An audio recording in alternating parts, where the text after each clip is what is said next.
올해 1분기 제주 지역 건축 허가 건수가 1년 새 20% 가까이 줄었습니다. 계속되는 미분양에 수요는 줄고 높은 금리에 자금을 구하기도 쉽지 않기 때문인데요. 공사를 포기하거나 중단하는 사례까지 늘고 있습니다. 보도에 이소현 기자입니다. 빛바랜 잿빛 건물, 외벽 곳곳에 박힌 녹슨 철근들이 눈에 띕니다. 건축물은 절반 가까이 지어졌지만 그대로 방치돼 있습니다. 건물 입구는 잡초가 무성하고 온갖 쓰레기들이 가득합니다. 이곳은 공사가 3년 넘게 중단된 곳인데요. 안전을 위해 설치해놓은 망이 뜯어져 내린 데다 곳곳이 생활 쓰레기와 건축 자재물들로 뒤엉켜 섞여 있어 안전사고 위험이 높습니다. 건물 안에는 술병은 물론 이불과 라이터도 나뒹굽니다. 위험하고 애들이라도 만약에 여기 와서 놀 수도 있잖아요. 그러니까 안전사고랄지 쓰레기 방치랄지 그렇게 하니까네 좀 안 좋아요. 또 다른 공사 현장은 기초 단계에서 공사가 중단됐습니다. 공정률은 5%. 오피스텔인데 건축주의 자금 조달로 공사가 멈췄습니다. 공사 중단 건수도 많고 새로 시작하는 것들도 없고요. 자금이 원활하게 유통이 안 되니까 은행 대출 막혀 있고 자재값 상승하고 그래. 건축 자재값이 20% 가까이 오른 데다 제주는 선박으로 옮겨야 해 추가 비용이 드는 상황. 건축 허가를 받아도 공사비 상승에 포기하는 경우도 많습니다. 허가를 받아놓고도 짓지 못하는 경우가 덜어 있더라고요. 그 건설사 쪽으로 이제 지불하지 못하는 경우들이 많이 생기다 보니까 지어져도 준공이 안 나고 경매로 넘어가는 경우도 있고. 특히 1월에서 3월 사이 1분기는 건축 허가 신청이 몰리는 시기지만 올해는 크게 떨어졌습니다. 건축 허가 건수는 828건으로 1년 전 같은 기간보다 18.6% 급감했습니다. 특히 주거용이 24.5% 줄었는데 공동주택 미분양이 늘면서 주택 건축 허가가 감소한 것으로 보입니다. 건축 자재 상승이라든가 지금 정부에서 대출 여파 이런 부분이 있어서 이제 건축 허가 건수가 급격하게 줄어든 것 같고요. 지난달 기준 제주에서 분양이 안 된 공동주택은 1,512세대. 공사를 다 마치고도 분양이 안 된 악성 미분양도 600세대가 넘고 사업 승인을 받고도 착공을 미룬 경우도 900건에 달합니다. 채권 회수가 어려운 사업장을 중심으로 공매 절차를 밟는 신탁사들의 움직임도 늘어나면서 건축 경기 침체는 장기간 이어질 것으로 보입니다. MBC 뉴스 이소연입니다. 제주도민들의 주거비 부담이 더 커진 것으로 나타났습니다. 제주도에 따르면 연소득 대비 주택가격 비율이 2017년 5.6배에서 5년 새 6.7배로 증가했습니다. 또 임차 가구의 월소득 대비 임대료 부담을 나타내는 지표인 소득 대비 임대료 비율도 2021년 기준 제주가 16.7%로 전국 평균인 15.7%보다 높게 나타났습니다. 퇴근길 도로를 달리던 승용차가 기름이 떨어져 도로 한복판에서 멈추는 아찔한 사고가 발생했는데요. 교통사고와 정체가 빚어질 수 있었지만 시민들과 경찰이 힘을 합쳐 피해를 막았습니다. 김하은 기자입니다. 차들이 쌩쌩 달리는 편도 4차로 도로 위. 검은색 승용차 한 대가 속도를 줄이더니 갑자기 멈춰섭니다.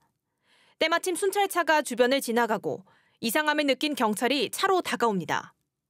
경찰의 지시로 운전자가 차를 조금씩 움직여보지만 얼마 못 가 또 멈춰섭니다. 차로 하나가 막히자 순식간에 혼잡해진 도로. 교통정리까지 해야 해 경찰 한 명이 차를 옮기기에는 역부족인 상황. 이를 지켜보던 주변 시민들이 다가와 힘을 합쳐 차를 밀기 시작하고 차는 무사히 주차장으로 들어옵니다. 저희가 차량을 이동시키려고 하는 곳이 오르막길이었습니다. 근데 차량이 시동조차 걸리지 않은 상태에서 그 모습을 보시던 시민분들께서 도와주셔서. 사건이 발생한 건 지난 17일 오후 4시 반쯤. 새 차를 맡기러 가는 도중 차에 기름이 떨어져 그대로 멈춰버린 겁니다. 이곳은 평소에도 교통량이 많은 데다 퇴근 시간까지 겹치면서 경찰과 시민들의 도움이 없었다면 자칫 큰 사고로 이어질 뻔했습니다. 경찰과 시민들의 도움으로 도로 한복판에 멈춰섰던 차는 7분 만에 안전한 곳으로 옮겨졌고 운전자도 큰 피해 없이 위험한 순간을 넘겼습니다. 저기 차량 통제도 해주시고 좌회전할 수 있게 좀 밀어주시고 해가지고 다행히 무사하게 여기 세차장으로 들어올 수 있었어요. 경찰은 차량 구조에 발벗고 나서준 시민들에게 감사패 수여를 검토하고 있습니다. MBC 뉴스 김하은입니다. 강기탁 제주도 감사위원장 후보자에 대한 도의회 인사청문회가 열렸습니다. 강기탁 후보자는 감사위원회의 독립성을 강화하겠다고 밝혔지만 도지사와 같은 민주당 출신이어서 정치적 편향성이 우려된다는 지적이 나왔습니다. 조인호 기자입니다. 민변노동위원장과 사회적 참사 특조위 상임위원을 지낸 인권 변호사로 알려진 강기탁 제주도 감사위원장 후보자. 강기탁 후보자는 감사위원회의 독립성을 보장하기 위한 권한을 소신껏 행사하고 제도적 개선책도 마련하겠다고 밝혔습니다. 외부의 어떠한 부당한 간섭도 차단하는 방패막이 역할을 다할 것이고 감사의 필요성과 요건에 해당되면 성역 없는 감사에 나서겠다는 말씀을 천명합니다. 국민의힘 도의원들은 강 후보자의 더불어민주당 활동 경력을 들어 정치적 편향성이 우려된다고 지적했습니다. 2018년도에 민주당 도지사 후보로서 활동하셨고 2024년 또 민주당 정치인에게 정치 후원을 하셨어요. 이제 좀 편향된 것이 아니라는 시각이 있는데 대해서 어떻게 생각하십니까? 2019년 9월쯤에 더불어민주당을 탈당을 해서 그 이후로는 활동을 한 바가 없고요. 2024년 후원한 건 맞는데요. 그거는 그 후보자가 제 고등학교 동기여서 그런 차원에서 한 것이지. 더불어민주당 도의원들은 독립성 확보를 위한 제도적인 개선 방안을 주문했습니다. 독자적인 제3의 기구를 만들든가 아니면 실질적으로 도의회 소속의 별도의 기관으로 독립할 수 있는 여건을 좀 가졌으면 좋겠다는 취지에서 그 부분까지 좀 고민을 해 주십사 하는 말씀을 좀 드리겠습니다. 명심하겠습니다. 강기탁 후보자는 감사위원회 인력을 늘려 현재 교육청이 감사하는 일선학교도 직접 감사하겠다고 밝혔습니다. 도의회 인사청문특위는 강기탁 후보자가 정치적 중립성 의지가 확고하고 감사위원회의 독립성과 전문성 확보를 위한 계획과 의지가 있어 감사위원장으로 임명하는 데 적합하다는 심사 경과 보고서를 채택했습니다. 도의회는 오늘 본회의에 강기탁 감사위원장 후보자 임명 동의안을 상정하며 과반수가 찬성하면 도지사가 임명할 수 있습니다. MBC 뉴스 조은호입니다. 전국 의대 교수들의 사직 행렬이 이어지는 가운데 제주대 병원도 운영에 비상이 걸렸습니다. 제주대 병원에 따르면 정부의 의대 증원에 반발하며 사직서를 제출한 전문의는 19명으로 이 가운데 실제 사직한 사례는 없는 것으로 파악됐습니다. 하지만 최근 신장내과와 신생아 중환자실에서 개인 사유로 인한 교수 사직이 이어지면서 운영에 어려움을 겪고 있습니다. 제주대병원은 부족한 과목에 전문의를 모집하고 다음 달 초쯤 비상경영에 돌입할 예정입니다.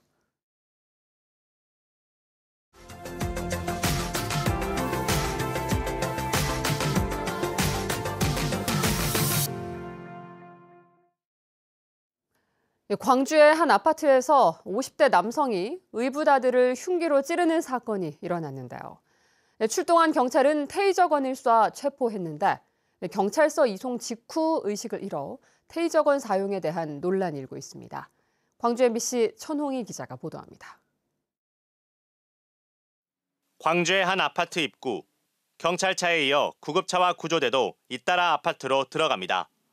광주 북구 양산동의 한 아파트에서 50대 송모 씨가 의붓아들인 34살 김모 씨를 흉기로 수차례 찔렀습니다. 막 비명 막 악수고 막 그래서 그랬다고 그러더라고요. 경찰차도 오고 구급차도 오고.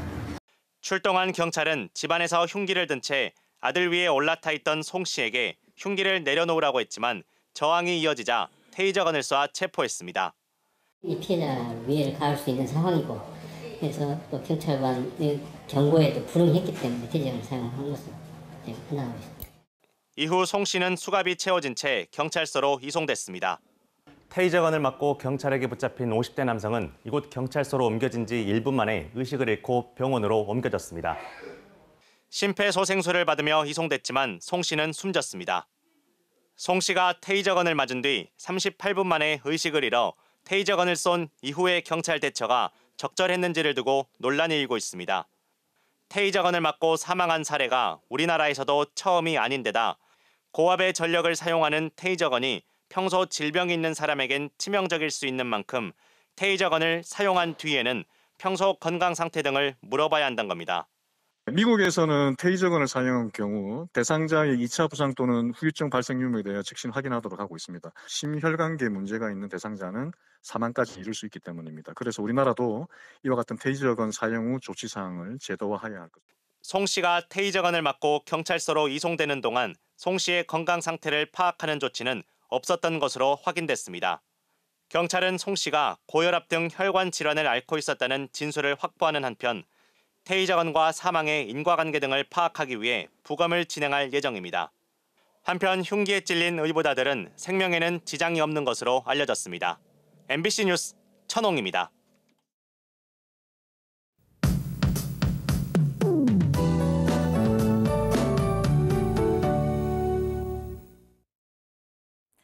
맑았던 어제와 달리 오늘은 하늘이 흐립니다. 제주도는 오전부터 낮 사이에 봄비가 약하게 내리겠습니다. 제주도 남쪽 해상을 지나는 기압골의 영향으로 오전에는 한라산 남쪽 지역을 중심으로 비가 내리겠고요. 낮에는 제주 대부분 지역에 비가 오다 그치겠습니다. 비의 양은 5mm 미만으로 조금 내리겠습니다. 오늘 제주 전 지역에서 흐리겠고 봄비 덕분에 공기질은 깨끗하겠습니다. 제주의 미세먼지 농도는 좋음 수준을 보이겠습니다. 중산간 지역은 짙은 안개가 껴있어서 가시거리가 200m 미만으로 짧아지는 곳이 있겠습니다. 현재 기온 보시면 북부 지역 15도, 서부 지역 14도, 동부 지역 13도, 한라산 성판악은 12도로 시작하고 있고요. 낮 최고 기온은 북부와 남부 지역 20도, 서부 지역 19도, 성판악 17도까지 오르겠습니다. 섬 지역도 흐리겠는데요. 제주 남동쪽 해상에 위치한 우도, 마라도, 가파도는 오전부터 낮 사이에 비가 약하게 내리겠습니다. 바다의 물결은 잔잔하겠습니다. 비가 오고 안개가 껴서 항해하거나 조업하는 선박은 유의하시기 바랍니다. 주말인 내일은 다시 맑고 따뜻한 봄 날씨를 보이겠습니다. 일요일 오후까지 야외 활동하기 좋겠고요. 일요일 밤부터 다음 주 화요일까지 다시 비가 내리겠습니다. 날씨였습니다. 소년 인구와 노인 인구 비율을 나타내는 노령화 지수가 제주에서 빠르게 올라가고 있습니다. 통계청은 지난 2020년 제주 노령화 지수가 105.1로 노인 인구가 소년 인구를 넘어선 데 이어 5년 뒤인 오는 2029년에는 2배 이상인 206.4가 될 것으로 전망했습니다. 노령화 지수는 14살 이하인 소년 인구와 65살 이상인 노인 인구의 비율로 100 이상이면 노인 인구가 많다는 뜻입니다. 한편 제주는 올해 1월 고령 인구 비율이 18%를 넘어 초고령 사회 진입을 앞두고 있는데 제주도는 올해 예산 1,500억 원을 들여 노인 복지와 고령 사회 대비 정책을 추진합니다. 제주 지역 출생아 수가 급감하며 역대 두 번째로 적은 수치를 기록했습니다. 통계청에 따르면 지난 2월 제주 지역 출생아 수는 276명으로 1981년 관련 통계 작성 이후 2월 출생아로는 두 번째로 적었습니다. 인구 1000명당 출생아 수를 의미하는 조출생률도 5.2명으로 1년 전보다 0.1명 줄었습니다. 한편 사망자 수는 412명으로 출생아보다 136명 많아 사망자가 출생아보다 많은 인구 데드크로스 현상이 32개월째 이어졌습니다. 제주 지역 소비자 심리가 소폭 상승했지만 여전히 부정적인 것으로 나타났습니다. 한국은행 제주본부에 따르면 이달 제주 지역 소비 심리 지수는 98.2로 한 달 전보다 3.1포인트 상승했지만 여전히 기준값 100보다 작았고 전국 평균인 100.7보다도 작았습니다. 제주 지역 소비 심리 지수는 2022년 7월 87.8을 기록한 이후 지난해 7월을 빼고 21개월 동안 기준치를 밑돌았습니다. 중부공원 민간 특례 개발 사업과 관련해 토지주가 보상금을 더 달라며 소송을 제기했지만 패했습니다. 제주지방법원 제1행정부는 토지주가 114억 원의 보상금이 주변 시세를 제대로 반영하지 않았다며 제주도와 사업자에게 7억 2천만 원을 더 달라며 제기한 보상금 증액 청구 소송을 기각했습니다. 재판부는 해당 건축물은 무허가로 대지 면적을 건폐율로 적용할 수 없고 손실 보상금이 적게 평가됐다는 객관적 증거도 부족하다고 기각 이유를 설명했습니다. 재미썸 건물 매매 잔금 지급 지연에 따른 손해금을 달라며 업체가 제주문화예술재단을 상대로 낸 소송이 또 기각됐습니다. 광주고등법원 제주 제1민사부는 주식회사 재미썸파크가 제주문화예술재단을 상대로 제기한 지연 손해금 청구 소송에서 원고의 항소를 기각했습니다. 재미썸 측은 건물 매매 지연 귀책 사유가 재단에 있다며 20억 원의 손해배상금을 달라고 주장했지만 지난해 8월 1심에 이어 항소심 재판부도 계약 조항 등을 들어 업체의 주장을 받아들이지 않았습니다.